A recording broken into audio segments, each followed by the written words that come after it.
progress. Is that on the right audio? That's what I was just thinking. I don't think it is. But audio is missing. Oh, that's right. Perfect. Okay.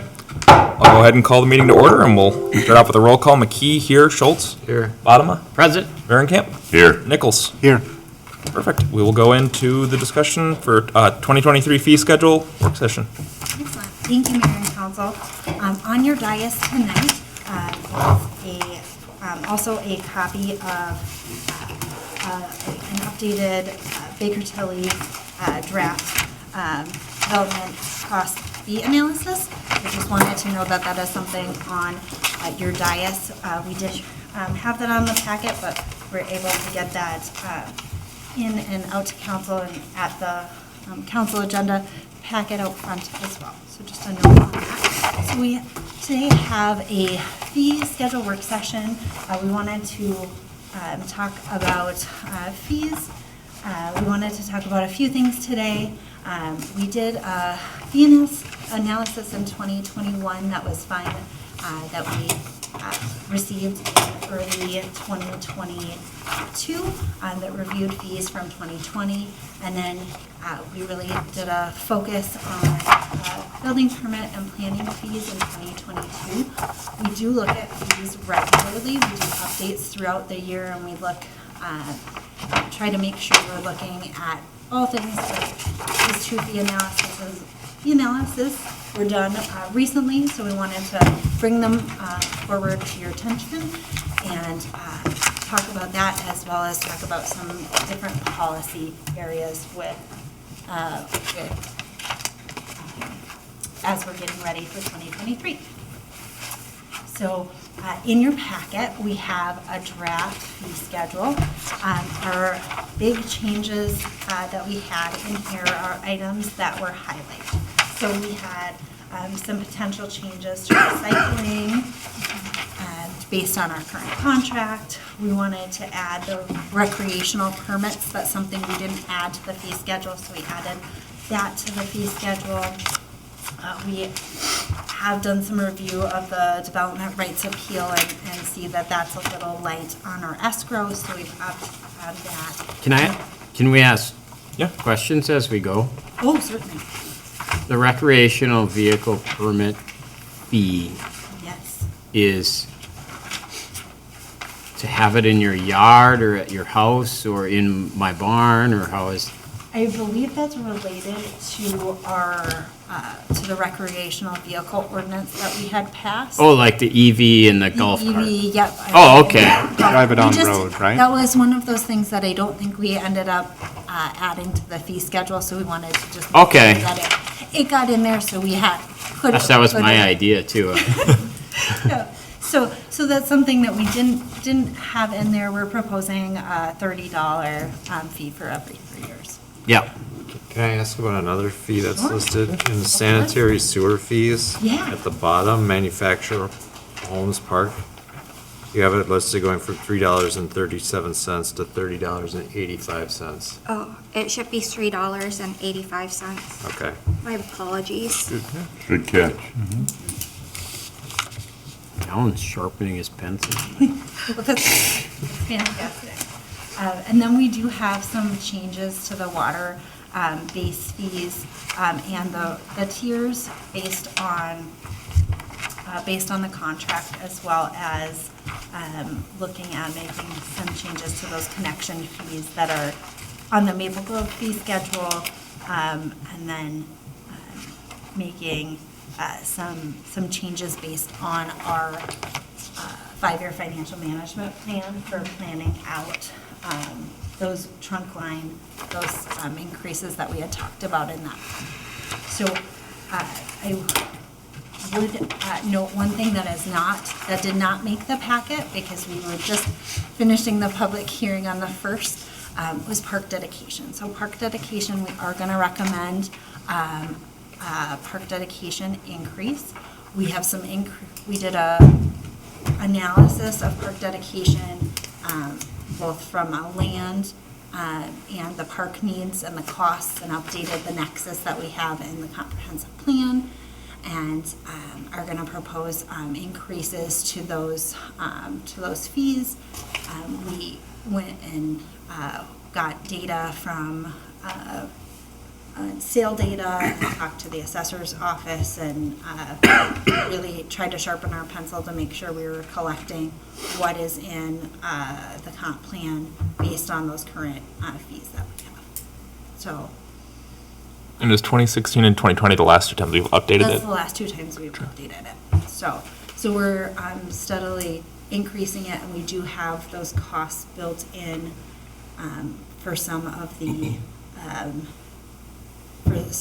the park remaster and some of those things. So those ended up being baked in there. We looked at also the trail maintenance costs. So we looked at our plan to make sure that we were capturing all of that.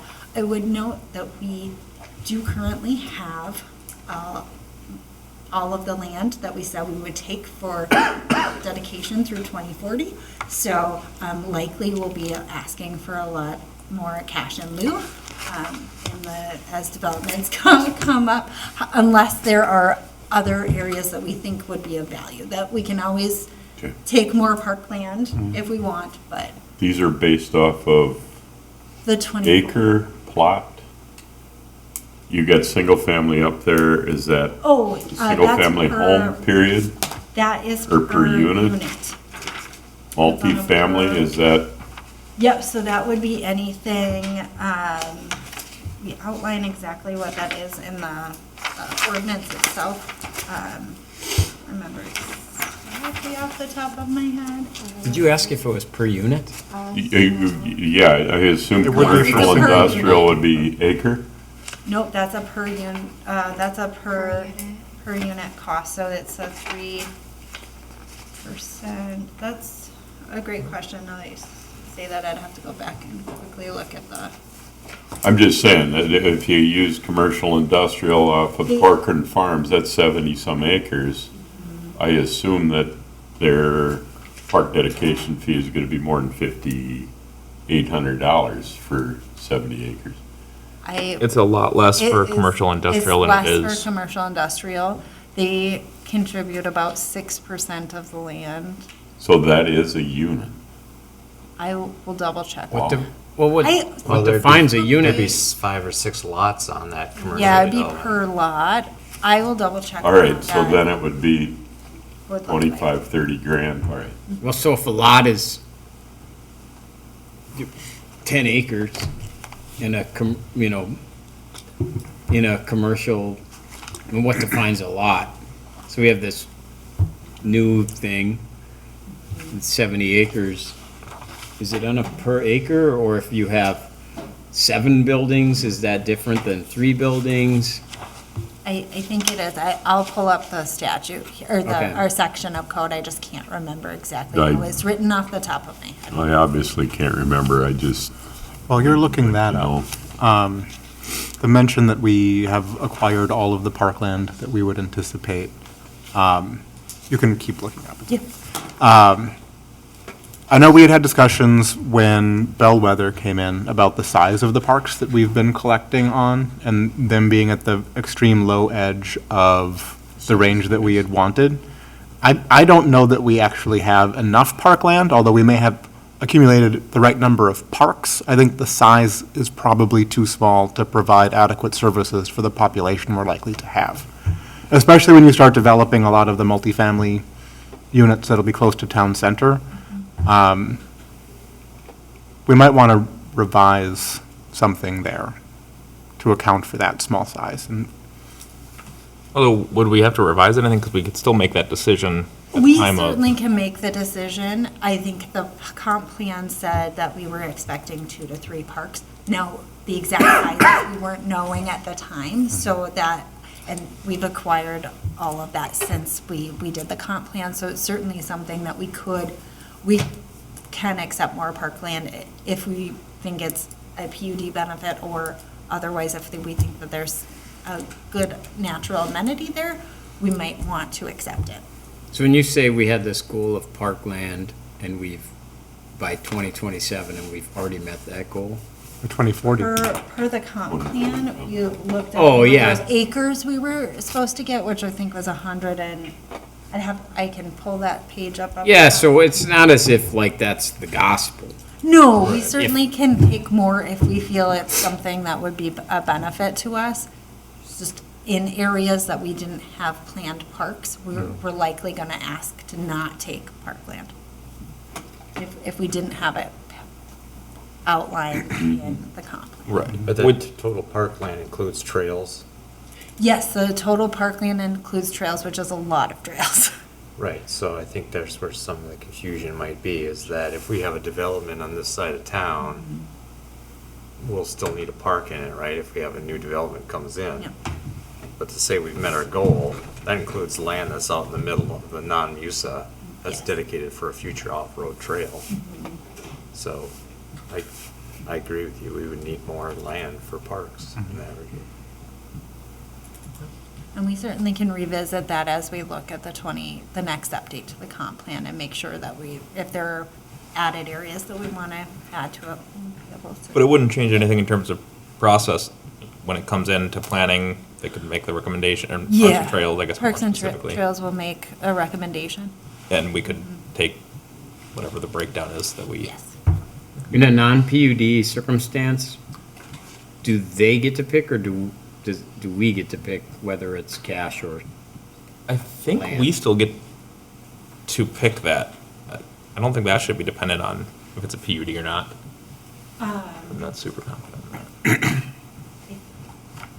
Well, there's some language that gives us some flexibility. Now, there are different interpretations on that, there is some language that says that we can take cash in lieu. Now, there's been some court cases back and forth that we believe there might be some language that allows us to take cash in lieu and not require that, but it's something that continues to be battled in the courts. So there's always a chance that we could be, if we require it, that they could come back and try to I guess we'd have more, legally. we'd have less say on exactly how that fits in with the overall development and where it goes specifically, but I think we. Seems we still- weird that if you came here and said with the non-PUD, it would seem weird if they would just say, well, and here's the park. Yeah. Without having, Yeah. just have it be some swamp in the middle. Yeah, I feel like there'd be some sort of review, some level that we'd be able to say yes or no to. I don't think we could be required to take land, especially in the other way, if we didn't want it, Yeah, that we could just take the That- cash. That's how we believe, that's at least what Kendra believes. I think that there is some wiggle room that has not been fully tested legally, so I think we want to be cautious, but I think that. Let's see we it, feel like- let's see a non-PUD development first. I think Jeremy made the Yeah. comment a while back, better quality park dedication land Yeah. than a wetland and a little bit of upland, those kind of things. It'd be nice to get a little bit better quality than this is a leftover piece, that's yours, and the rest is ours. We should scrutinize that as much as we can, I think. Especially I agree when they're with you. buried inside neighborhoods. and Yep. They don't feel as public. Yeah. And when you look at, I would say a high-grade park that I've experienced personally would be Weaver Lake in Maple Grove, Yeah. where it's a multi-acre facility, there's playgrounds, there's a beach, it's got dedicated parking, it's got a lot of amenities for a wide range of the area, trails connect it to a bunch of homes. We don't have anything that approaches that, and probably won't unless something significant changes. So But I think a lot of that, though, was dedicated to the city from the landowners. It So that wasn't part of the developed that sale. way? No, that was one of those that the person just said, I want it. we just have to have a lake this in our way. town We gotta have too. somebody like that. Yeah, we gotta start digging. We a wouldn't hole. have the lake, but You can make one. I agree, but again, I go to your your park in Ravinia. Bellflower? It was, So JCB Acceptable, does but have it's not very something big. to add to this Sure. discussion. Yeah. Go ahead, JCB. Good evening, council. Hi. Hey. It's Jessica Christensen Buck, Recreation Supervisor. So in the comp plan, the projected acres of parkland is 158 needed by 2040, which is a separate number from the trail system, which is 114 total trail system miles for the city and county trail system within the city. If that helps clarify anything. So trails would be a separate number from that 158. Good to And I know. think what I was trying to say, but I don't think I Thanks, Jeff. got clarity on, is that the total park dedication included both parks and trails, Gotcha. to clarify. But thanks, Jess. And regarding the size of parks, didn't Tom Anderson come up with, didn't he draft kind of a policy last year or something on what we should maybe be looking at in the future? Or He did, Believe he did. And he it, did. it was a good vision, I think, but if we're at a point now where there's no other designated park areas to be developed, it's kind of a moot point, unless we change that target. Gotcha. Maybe it's something we should discuss with both commissions. I know we've done like the joint work session at some point in the last couple of years. Maybe we do one of those again in January, February. Look at that. Get their take on it, because I feel like Parks and Trails in particular will have a lot to say on that. I'm sorry for beating a dead horse on this, but cash in lieu of would give us an opportunity to start possibly purchasing some of these higher quality things before development even gets to some of these properties outside the Mesa and stuff too, right? Potentially Okay. based on what we want to do with our park dedication. Right now, it'd Yeah. probably mostly be going to pay towards City Park. Yep, the city one, that's probably, but I'm just saying, another way to look at it would be, Yes.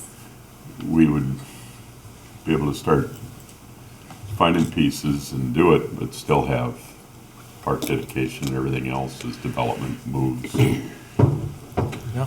And Wes.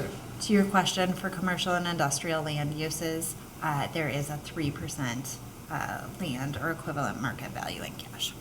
Or that's what it was. It will be 6% now. Gotcha. So equivalent market value, what does that do? So that's based on, that's the park dedication, based on the 6%. valuations that we had to get from the county as well. We really looked at land value prices or land sale prices in the area because we thought that that was more accurate than some of the information that we got from the county on their assessments, because we would be looking to purchase the land, so that's really how we, Got so it. we went into some of those higher values, but all based on current sale data in Corcoran or surrounding communities if we didn't have that designation already. So then, does that mean that it is per acre, if it's? That one, If it's 6% of the sale price, that makes sense.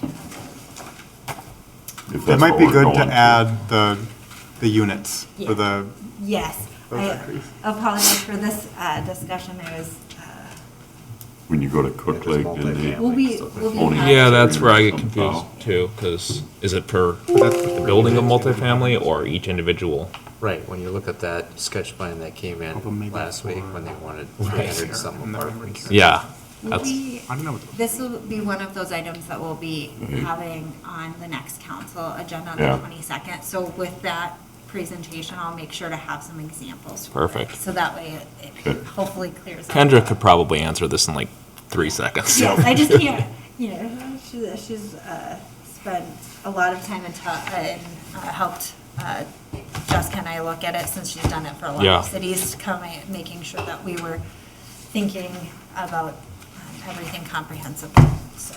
Makes sense. So I'll get some more examples, so we. So then if this came to us on the 22nd, Yes, and it was approved at that meeting, then it would take effect it would. right after that for, so anything that hasn't been final platted. Yep, so by then.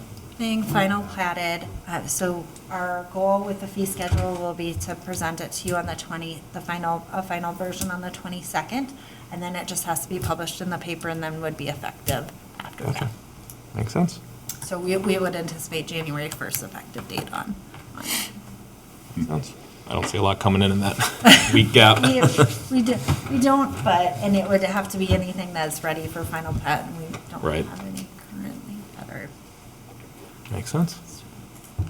Jessica, can I add one thing? Just related to what we're gonna talk about later tonight with the northeast water supply beds. These numbers were just kind of initial projections, depending on where we go with northeast. These TLAC numbers for northeast will probably jump more than what's shown on here based on a project moving forward. So we would recommend rolling those new costs into our calculation. This does not reflect on those new costs, so. We can talk about that more later, but when we come back, they're likely to be higher based on actual bids if we move forward. Just wanted to point that out so you're not caught off guard. Can I ask you another fee change that was listed? Yeah. It has to do with the development rights appeal, because that Yes. came on last time, so we're charging an escrow going forward. Yes, because we currently have. But that's refundable, correct? It is refundable if Okay. it's not used. We Yep. have just seen them, it generally used more often than not. Or we've, We had a because we few. haven't had many, we hadn't had a escrow, but with some that have come out in the last couple of years. Makes sense to recoup our costs on those. Yep. Has anybody actually won one of those appeals on development rights? I think there was one, but they had documentation they had actual documentation that could show, I think it was more like a map error. it was a map error, so they could show a map previously versus now. So we were able to find that discrepancy, but if there's not that documentation, it's hard to allow those. I get a lot of calls on that. Yeah, because we have such a unique system. Yeah, and I always feel like, I'll say, that, this is why it's there. You can appeal. I'll probably argue strenuously against it, and not many people win the appeal unless Right. really weird circumstance. And I feel like, just kind of thinking aloud, I really want to discourage people from spending their money on such a hopeless situation. And the one I'm thinking of was, I don't know if it was 2 years ago now or about a year ago, where they ended up finding a route. So, maybe it was the best thing for them to come in and Similar. figure out what the actual way for them to do it was. It wasn't a development rights appeal, but it was figuring out how they could get it right there. Yes, yep, that was a transfer. Yeah. Because they had an outlot. Yeah. So that's another type of thing that would be somewhat similar to it. Makes sense. So next, note that we are going to look at, and it is not included in our draft fee study, our fee schedule that's was in the packet, because we were just getting some additional information. So we just got that Baker Tilly study on, last week we looked at the data for the first time, and we noticed that there was something not, we wanted to make sure there was accurate data. So we looked at that again with the study group and found that there was an error in a calculation in there. And so today in front of you, we do have a copy of the fee analysis from Baker Tilly. I note that there are some areas of policy topics based on that. So really tonight we wanted to make sure that you had a copy of the study. And what staff is going to look at doing is taking the information in here, as well as taking some discussion tonight, and bring forward a recommendation for any changes that we would make to building and planning and zoning, different fees there. So we wanted to get some feedback, particularly there's some areas that there might be some areas to make fee reductions, and there might be some areas to do fee increases. So there are just some policy questions if we should for some areas, if we should do everything based on the cost of the permit, or if there are some areas that we might want to subsidize a portion of those fees. So really, we're going to come back with some recommendations, but another area we could look at as well as make a variation to our fee schedule scale and taper the end of the valuation as if it gets further where that we're getting a more cost than, or more of a fee than the cost of providing those services. So looking at potentially tapering the valuation scale. And then another area to discuss is we currently don't charge the first meeting with staff. And that's an area that we could look at making changes. So just wanted to get some general feedback. Like I said, we will be, after tonight, presenting some options on potentially if there are areas that we're either over or under on, and trying to note that there might be some costs, and we did have some staff that weren't accounted for in here. So we want to make sure that we're being very thoughtful about moving everything forward.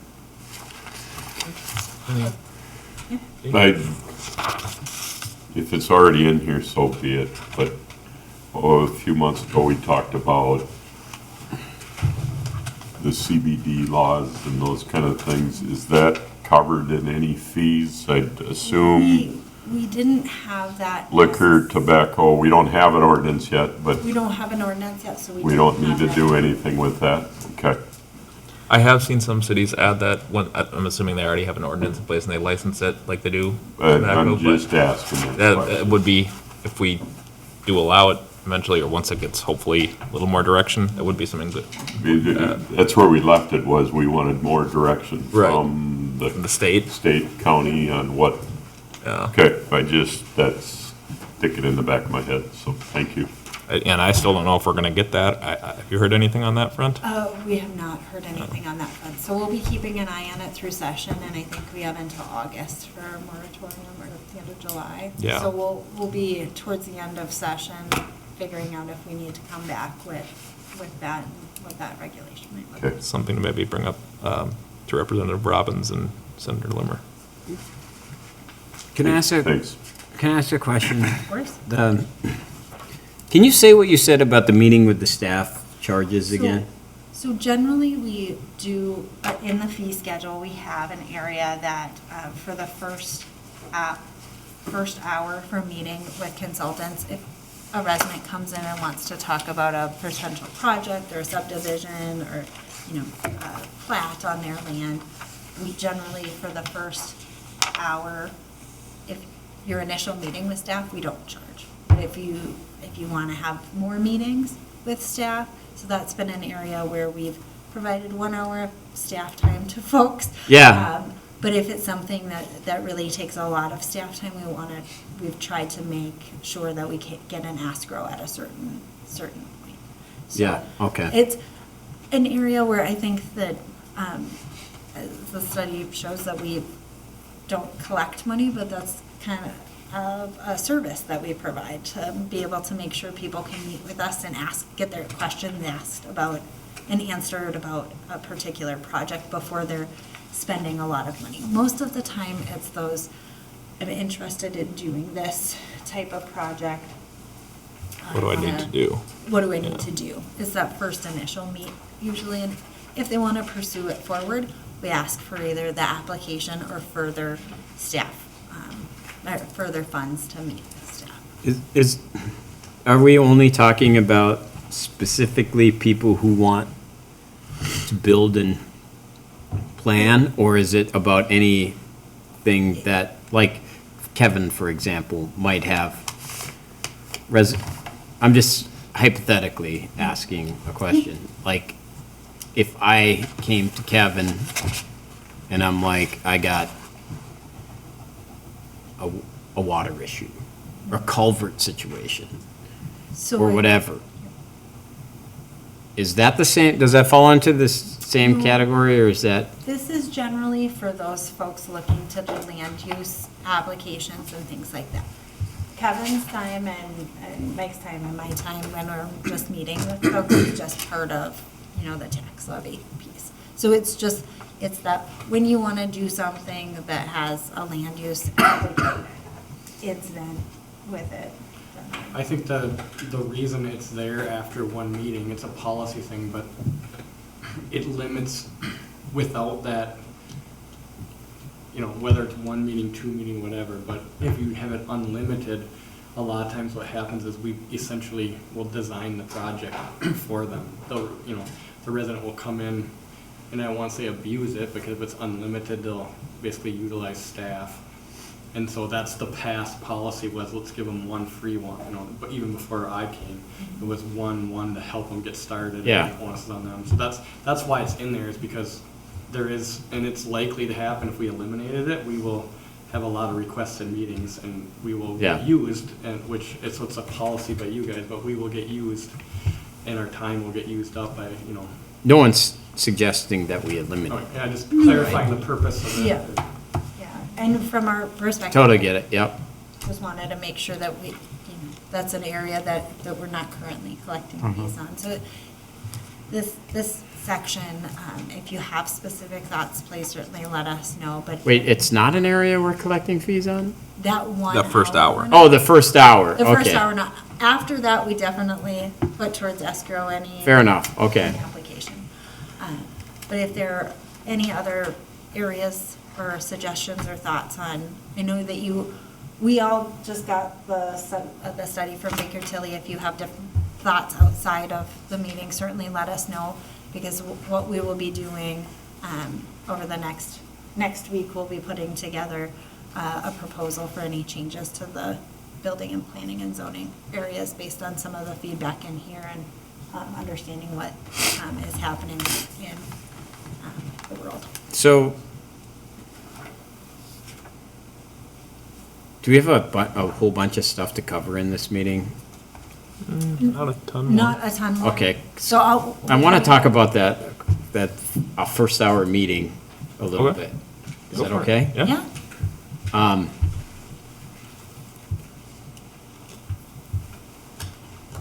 Do you want to get your thoughts together? No. I got one more question. There's a lot of activity in our town right now. And I wish, and I don't think this will happen, I'm just thinking aloud of residents would get a free hour and non-residents should not, Pay for it. should pay for it. So like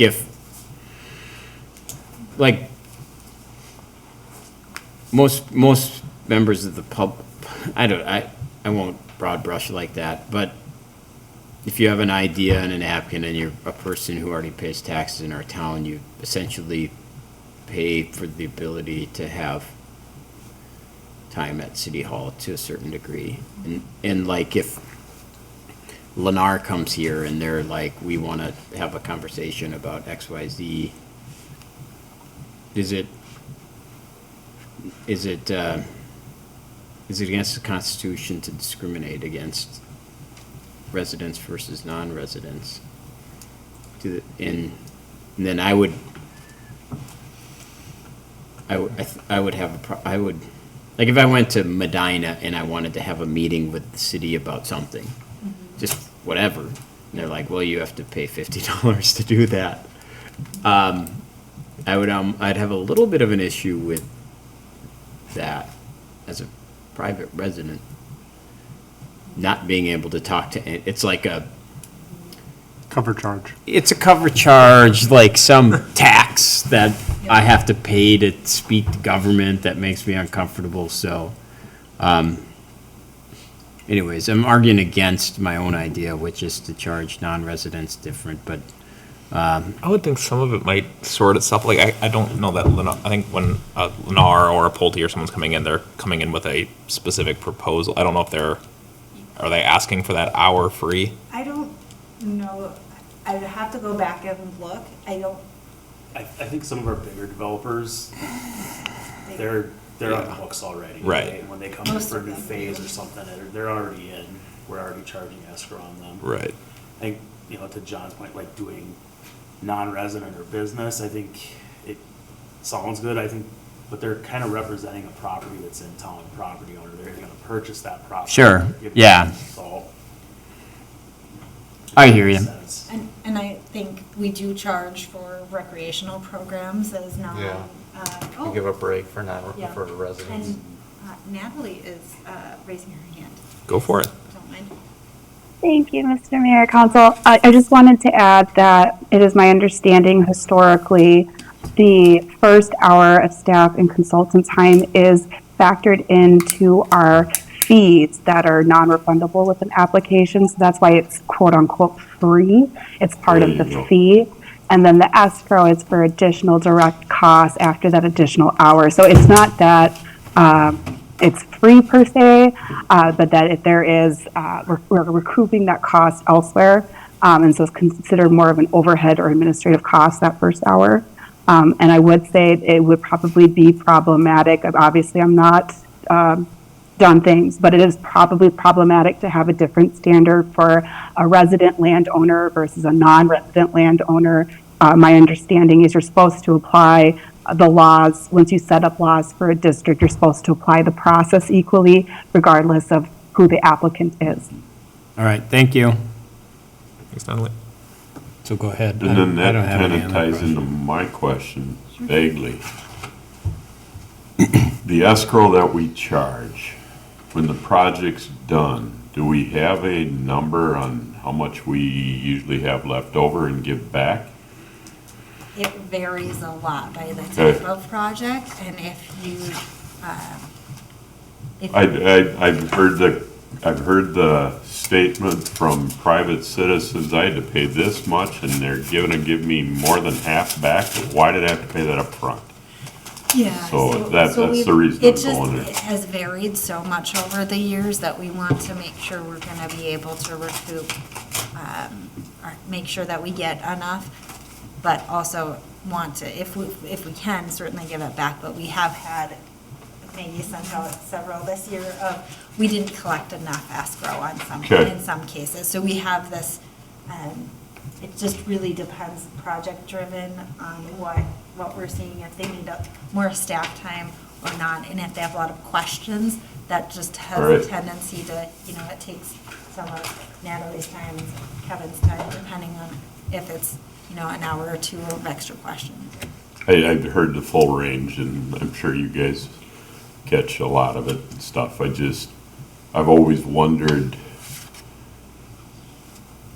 pay escrow as you go, it's harder to manage than paying it up front and guessing it up front and going that way, so, gotcha, thank you. It's really quality driven.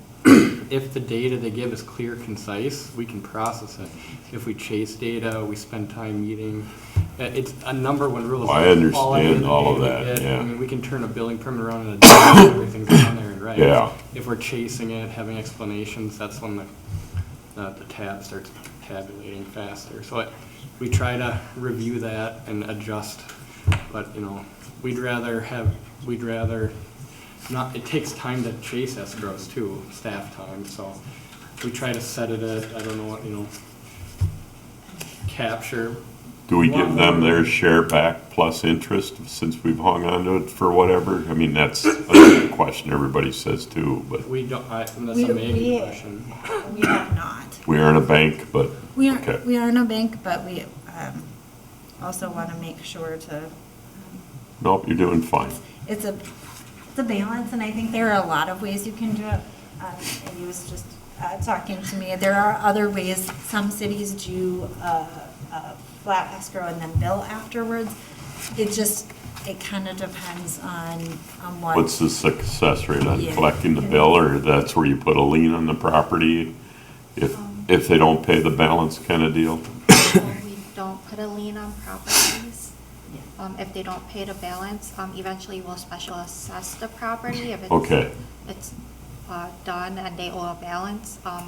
But one of the things that I was explaining to Jessica was that we could collect a escrow and not take it out of the escrow and bill as we go, as we get the charges in, and then at the end of the project, if they owe that that billed amount, then we can take it out of the escrow at the end, if they didn't pay the fees at the time that we invoice them.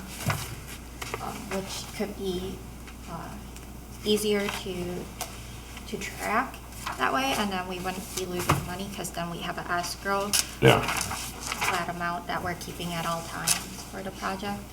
But then it does make them have that balance that they're carrying forward. So there are some pros and Yep. cons with, you know. thanks. the- I don't, but you guys have answered it. I just, like, there's so many different ways to do it, and what you're doing is the simplest for the current amount of staff we have, so. Well done. Possibly, it's a little harder to track the way we're doing it, just because there's so many escrows coming in, and then, always having to make sure that we have, a positive escrow balance. So that is a little harder. The other way that we can do it does take a little bit more staff time and keeping Okay. up with it. So there's pros and cons to both methods. I think the key thing, Kevin, saying how much information they have and how much you gotta chase is the variables, so. Yeah, it's out, yeah, and we try to be clear with that. Yep.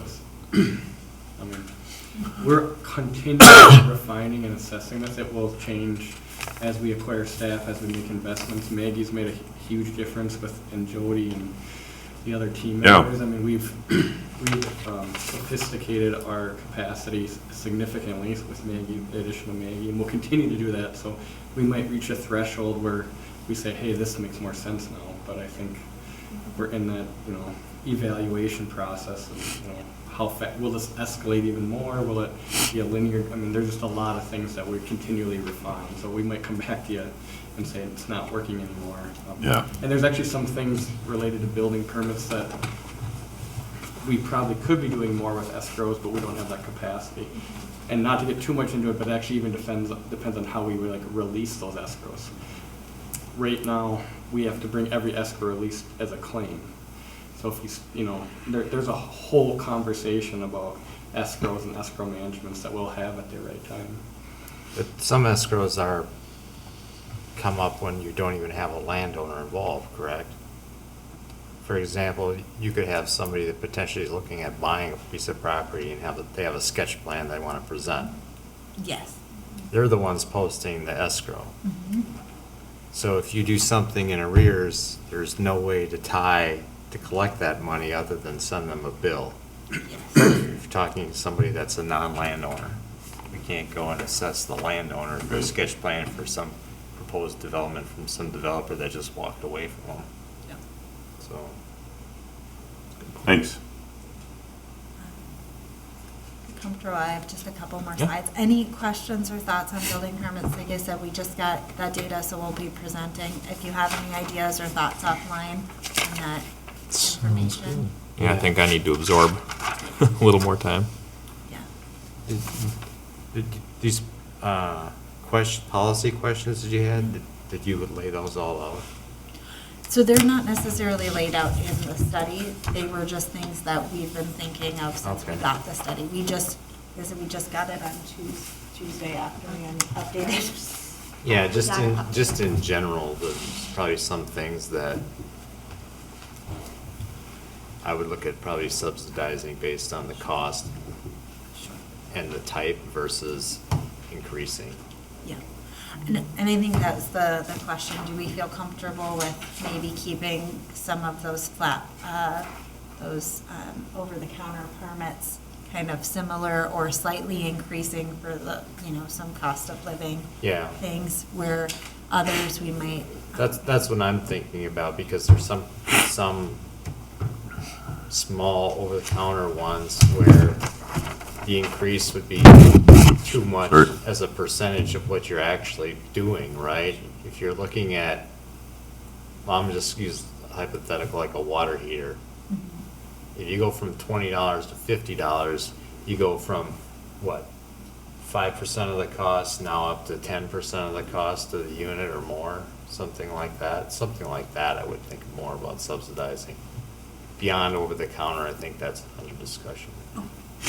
Well, that's good feedback as we look at that. We take that into consideration as we make some of our suggestions. I think along with that point too is like a water heater or water softener, we want them to have that inspected, they Right. have up to potable water. Water heaters can, fail and it's catastrophic. So we want to get in there and see it. We don't want to deter people from. Yeah, we don't want to disincentivize people from getting permits on that type of We stuff, don't make a yeah. distinction though between water units that are on public water versus private water. We don't. They should all have the same kind of backflow prevention. At the well. Yes. Do they? No. Well, there's not as much harm there's not systemic harm if you as a homeowner don't have a backflow preventer. 'Cause it doesn't backflow into any system. The aquifer. Yeah, so like everybody actually is better off without one. Or worse. Floods because I didn't have a backflow preventer. That's great feedback, so we'll try to look at that as we're evaluating and our proposal, just making sure to be thoughtful of those kind of things. But One question on the taper that you talked about with the plan review fees. Are you talking about like the $1,000,000+ valuations? Potentially, we could look at a tapering of that, or even just the. Because that seems to be where there's a big jump. The building permit fees itself, so we'd be looking at potentially some,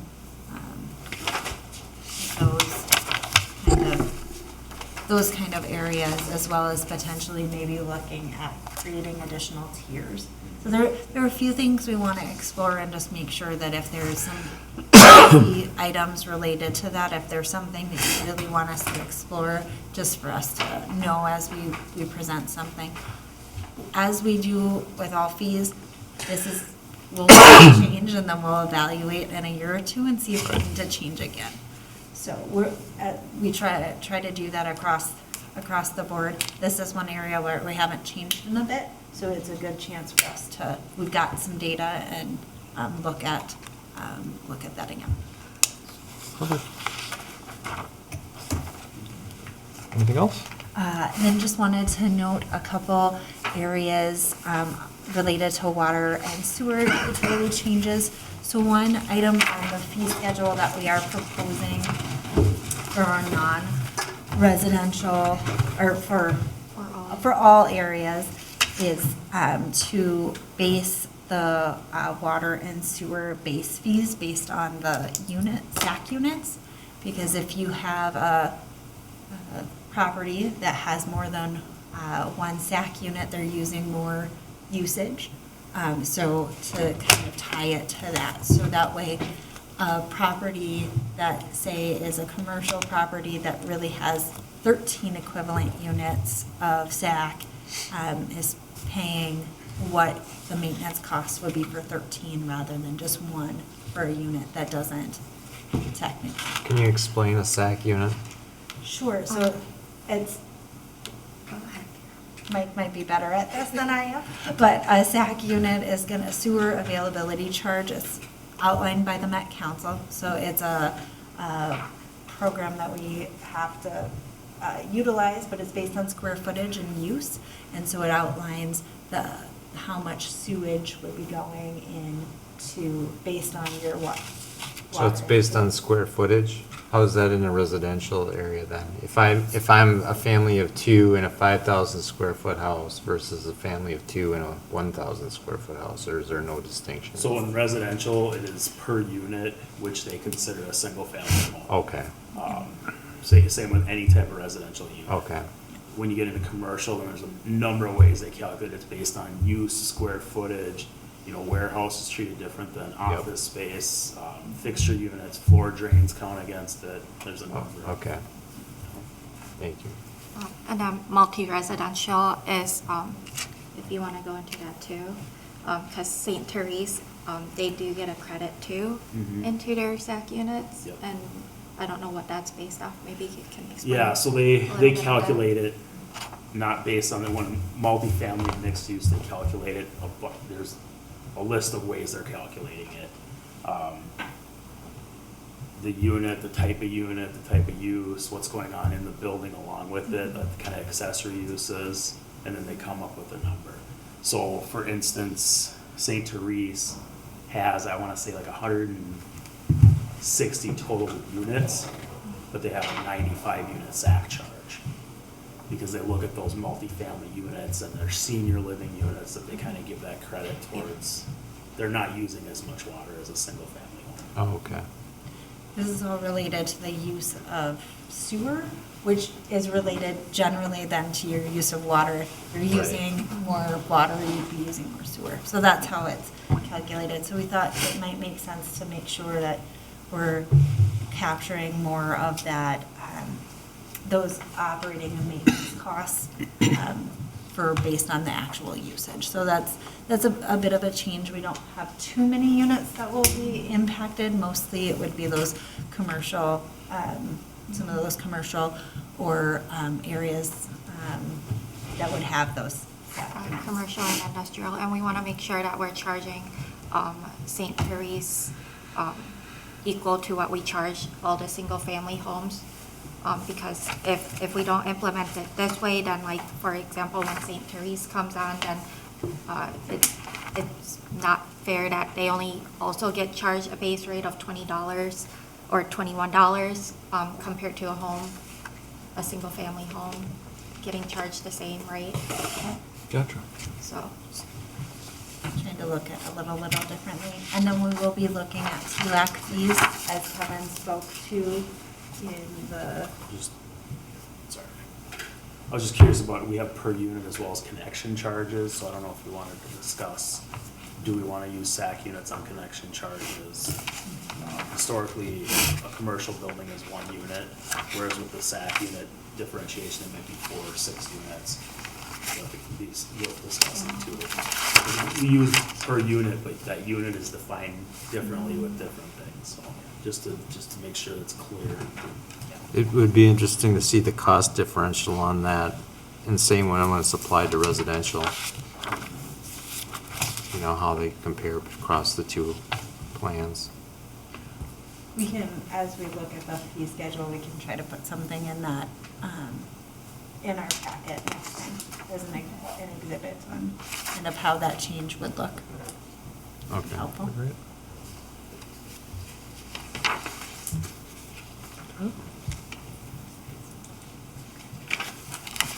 And then, as mentioning TLAC with everything that we're looking at today, we'd likely also come back with an updated TLAC fee.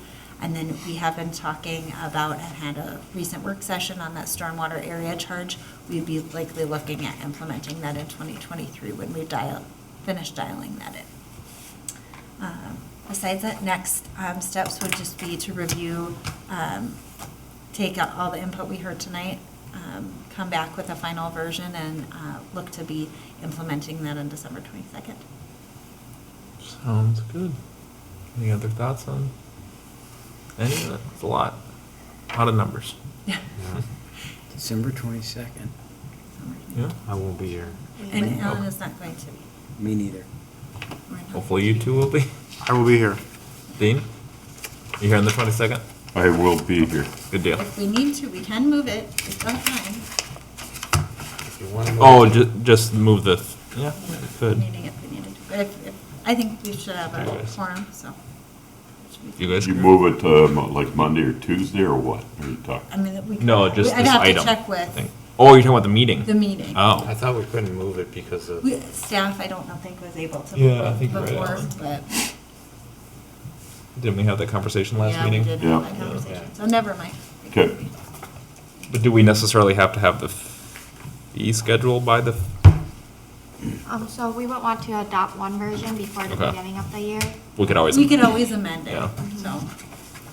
so any feedback that Alan and John that you have, certainly get that to us and we Yeah. can try to incorporate that. in. Yeah. I'm pretty comfortable with it as it is. Gotcha. Sounds good. If there's nothing else, I will entertain a motion to adjourn. Second. All those in favor say aye. Aye. Thank you, guys. Thank you. Recording stopped.